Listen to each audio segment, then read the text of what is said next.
மக்களே, ஆதி காலத்துல இருந்து இன்னை வரைக்கும் கேள்றா. என்னடா? சாக்ரடைஸ்ல இருந்து சந்தோஷ் ஜேக்கப் வரைக்கும். டேய், என்னடா அது? பகுத்தறிவை செருப்பால் அடிக்கும் ஒரு டாபிக் தான் இந்த மைண்ட் பாடி ப்ராப்ளம். இது மைண்ட் பாடி பாரடாக்ஸ்னு சொல்லுவாங்க. உதாரணத்துக்கு, ரொம்ப நாளா உங்களுக்கு பாடி டிரான்ஸ்ஃபார்மேஷன் பண்ணணும், எல்லாரும் உங்க பாடியை பார்த்து வாவ் அப்படின்னு சொல்லணும்னு நீங்க நினைச்சிட்டு இருக்கீங்க. இப்படிப்பட்ட டிரான்ஸ்ஃபார்மேஷன் பண்றதுக்கு தேவையான எல்லா பணமும் வசதியும் உங்ககிட்ட இருக்கு. மோட்டிவேஷன்லாம் கொட்டி கொட்டி கிடக்கு.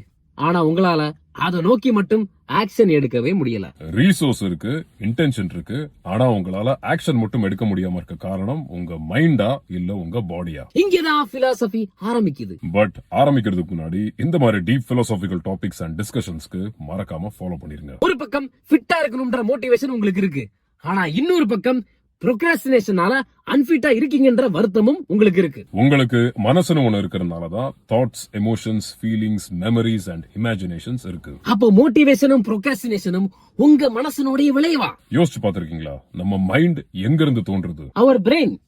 But our brain is part of our body. அப்போ லாஜிக்கலி பார்த்தோம்னா உங்க மனசுல ஏற்பட்டு இருக்கிற மோட்டிவேஷன் அண்ட் ப்ரோக்ராஸ்டினேஷனுக்கு உங்க பாடி தான் காரணம். யுவர் பாடி யுவர் சாய்ஸா? Your body your problem. Baruch ஸ்பினோசான ஒரு பிலாசபர். அவர் வெஸ்டர்ன் பிலாசபில மோனிசம் கான்செப்ட முன் வச்சவர். மோனிசம் கான்செப்ட் படி மைண்ட் அண்ட் பாடி வேற வேற கிடையாது, ஆனா ஒரே சப்ஸ்டன்ஸ் வெவ்வேறு எக்ஸ்பிரஷன்ஸ். ஸ்பினோசானுடைய பார்வையில இந்த சப்ஸ்டன்ஸ் வேற எதுவும் கிடையாது, நேச்சர்.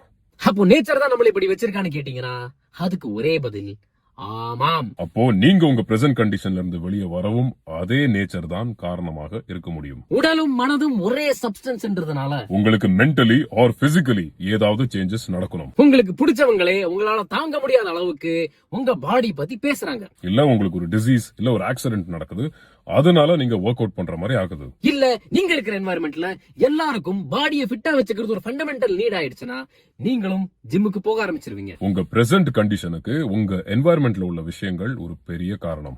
அப்போ நம்ம என்வாயர்மெண்ட்டை மாத்திக்கிட்டோம்னா நமக்குள்ளேயும் மாற்றங்கள் ஏற்படும். அதே மாதிரி நாம நமக்குள்ள மாற்றங்களை கொண்டு வந்தோம்னா நம்ம என்வாயர்மெண்ட்டும் மாறும். பேசிக்கிட்டே இருக்கறனால இல்ல யோசிச்சுக்கிட்டே இருக்கறனால உங்களுக்குள்ள பாசிட்டிவ் சேஞ்சஸ் ஏற்படும்னு சொல்ல முடியுமானா? சொல்ல முடியாது. பட் ரியல் சேஞ்ச ஆக்ஷன்ஸ்னால மட்டும் தான் கொண்டு வர முடியும். போய் எதையாவது செஞ்சு தொலை. ஃபினிஷ்.